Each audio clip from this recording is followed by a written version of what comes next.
Hej, mit navn er Anders fra Hof Animation, og jeg vil vise jer, hvordan man laver en talende smiley emotion.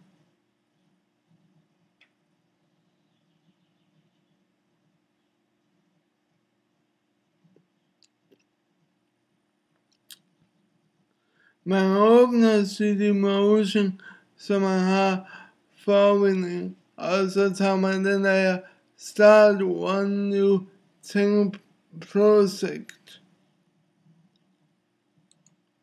Lad den stå på det, man nu plejer at den stående på.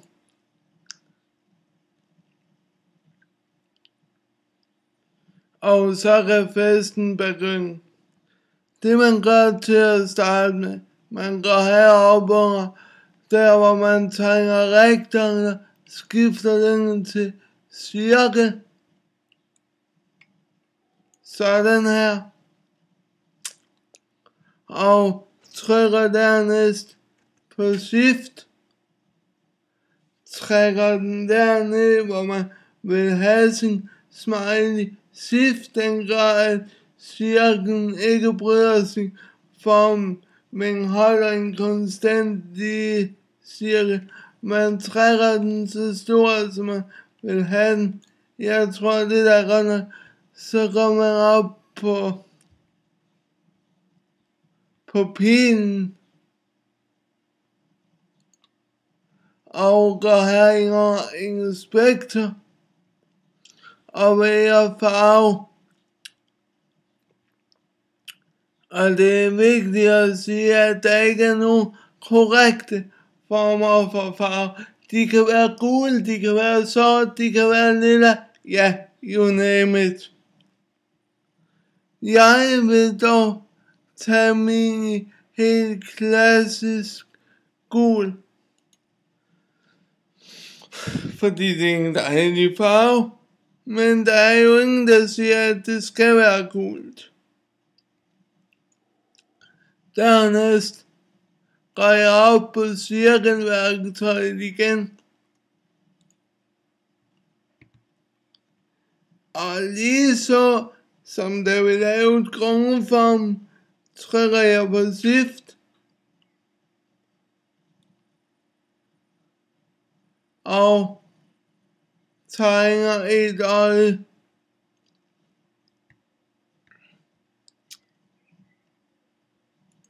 Og man kan selvfølgelig altid justere øjet efter, hvordan man vil have det til at se ud.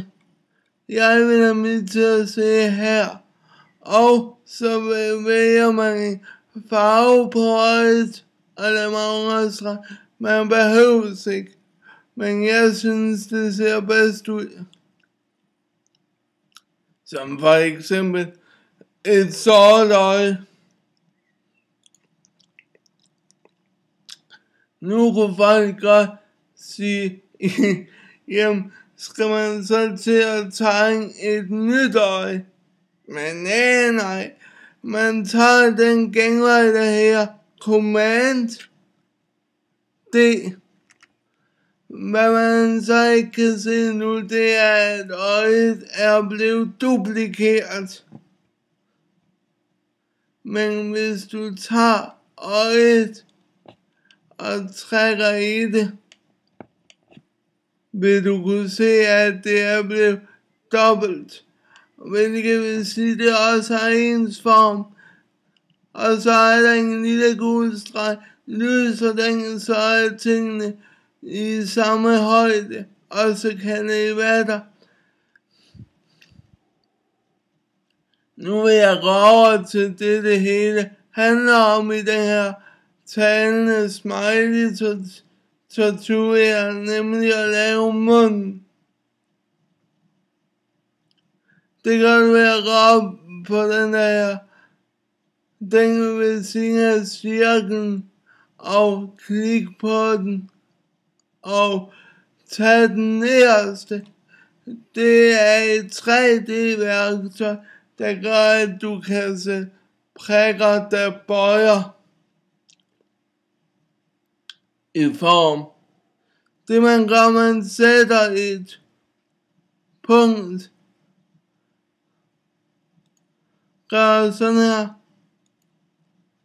Sådan her.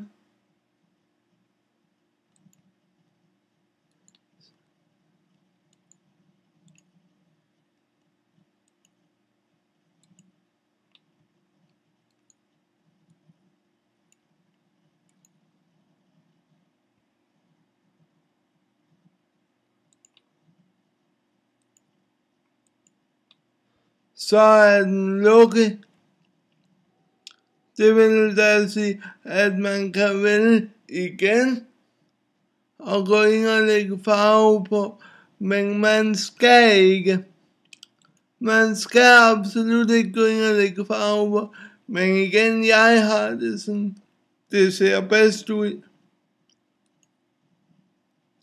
at man laver den. Så er morgen færdig. Og nu kommer vi til det hele handler om, nemlig at få den til at tale. Man trykker æble i for ingen på et lydfil, og lad mig understrege, man kan bruge alle de mp3'er filer, man overhovedet har. I dette tilfælde har jeg en fra Batman liggende. Jeg importer den.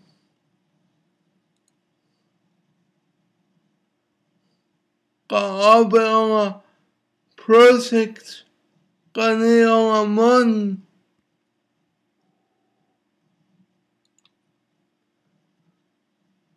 Går op under audio.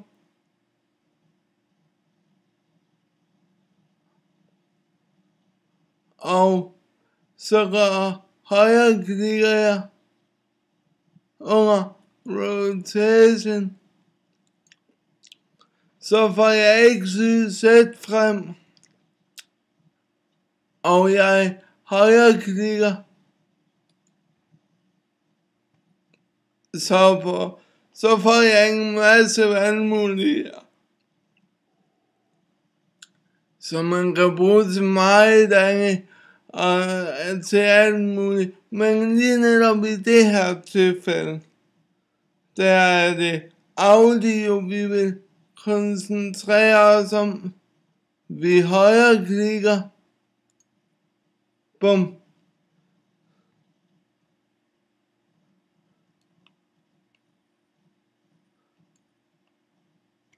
Går ned på munden igen. Tager den forsigtigt.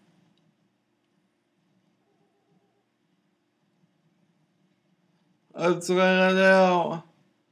Og nu virker det. See to them. You're just a freak. Like me. See to them. You're just a freak. Like me. See to them. You're just a freak. Og se, nu virker det. See to them. You're just a freak. Like me. Nu vel, det var alt, hvad jeg vil vise jer for denne gang. Jeg håber snart at kunne vende tilbage med endnu en tutorial i noget rigtig sejt motion. Men indtil da, så husk, at I har set det på hofanimation.com. Det var alt for nu. Jeg vil takke af.